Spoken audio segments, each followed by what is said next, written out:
Good morning truth. A feast is made for laughter. Wine makes life merry, and money answers everything.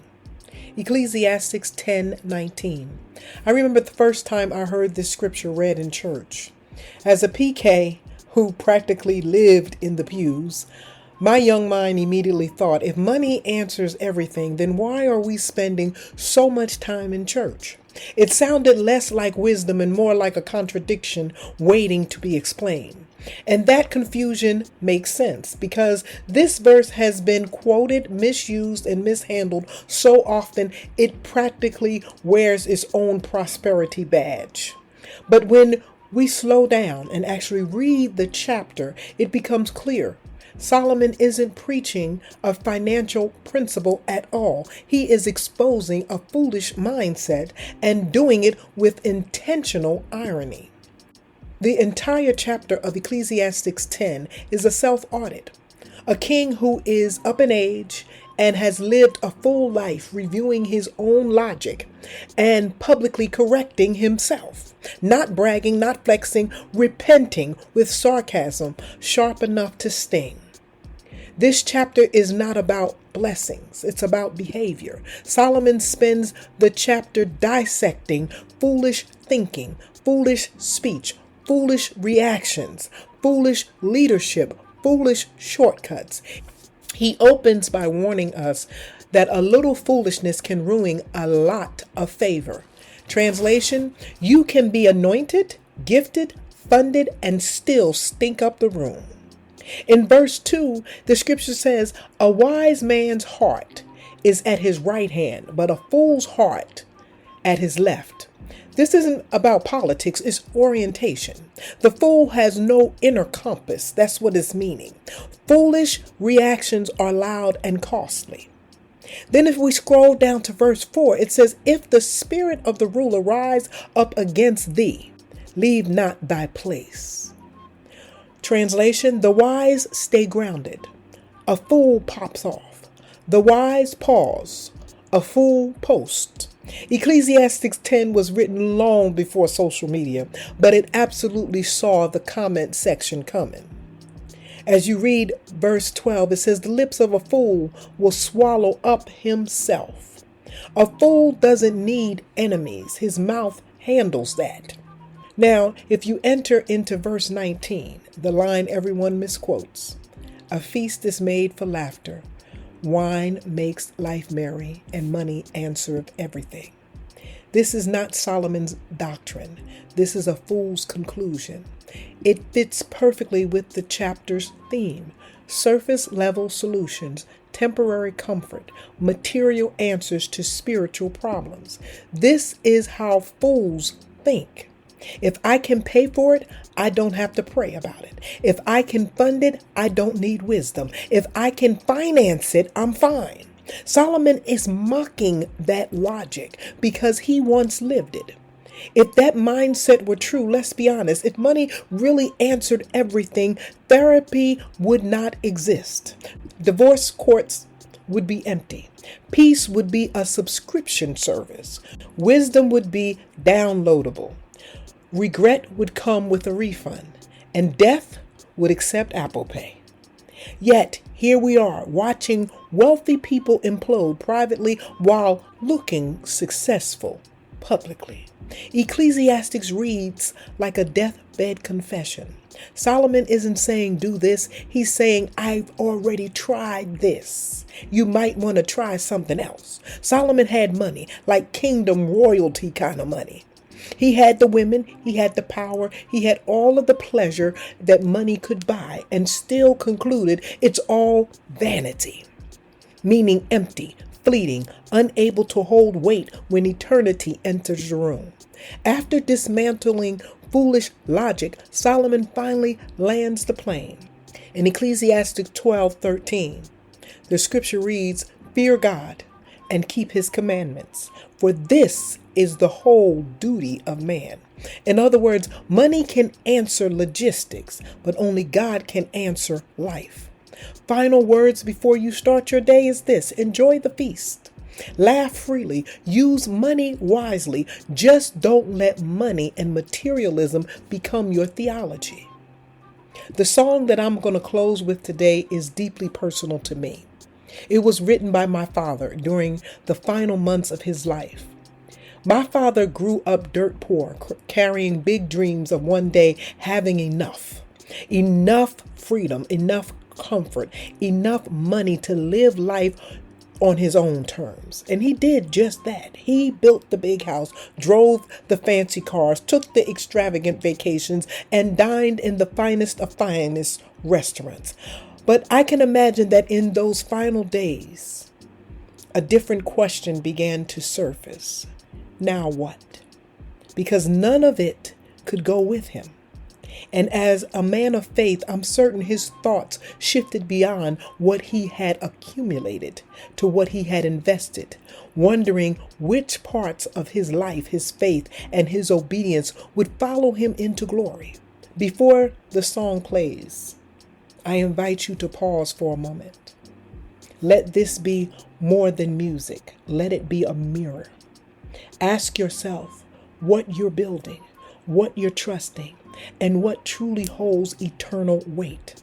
As you listen, allow God to search your heart, reorder your priorities, and remind you that the greatest legacy isn't what we leave behind on earth, but what we send ahead into eternity.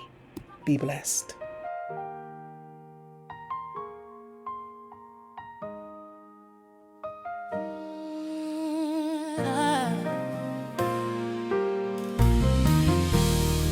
You spent your whole life chasing more, bigger dreams and a better door.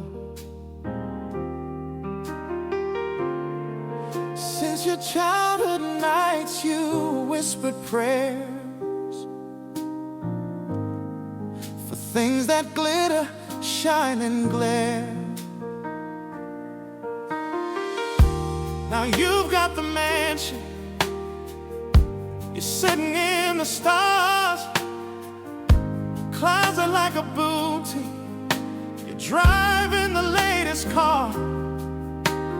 Tell me, have you ever seen a hearse pulling a U-Haul down the street? Everything you're clinging to, when death comes, it will all drop at your feet.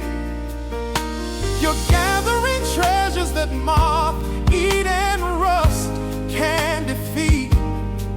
But did you do your part to carry the gospel past your own front seat?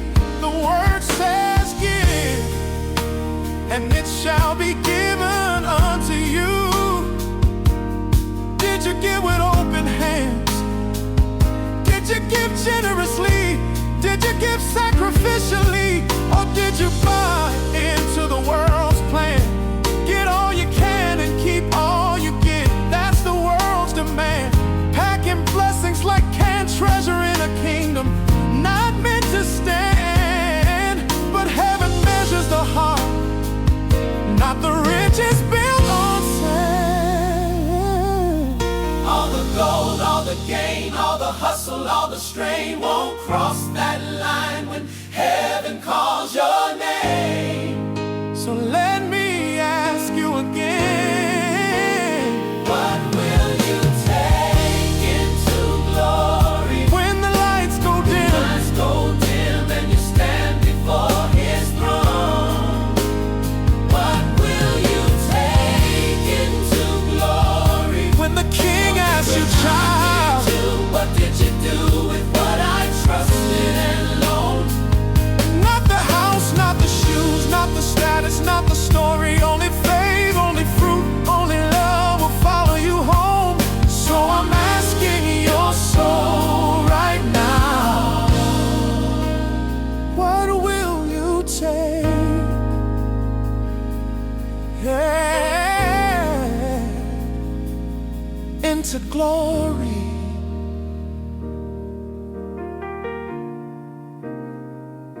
You brag about your prayer life, but your prayer prayers look like wish lists.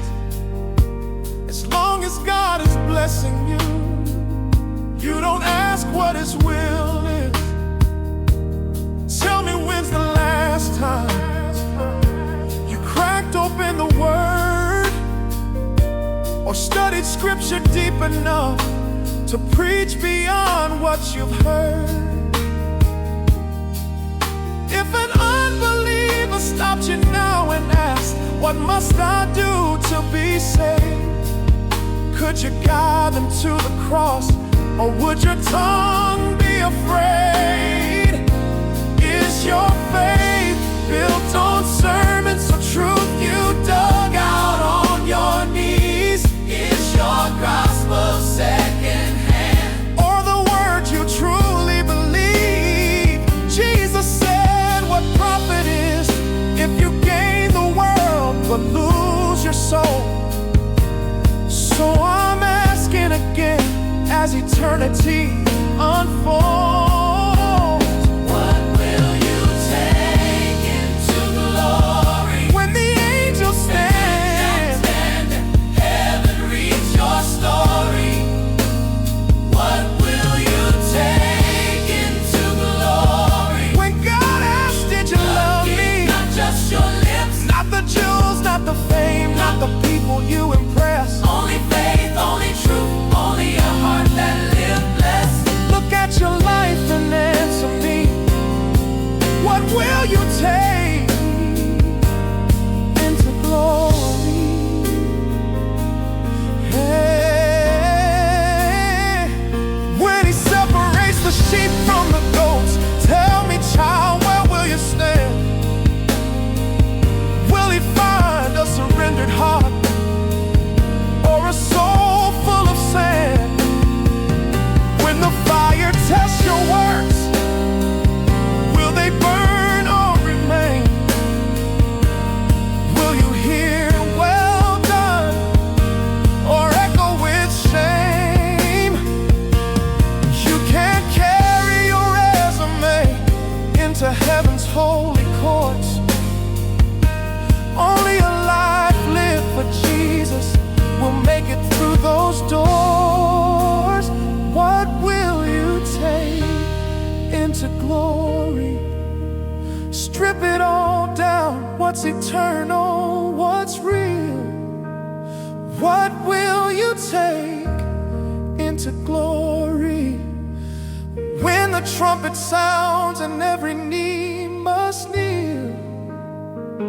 Not the house, not the car, not the trophies you adore, only a heart transformed.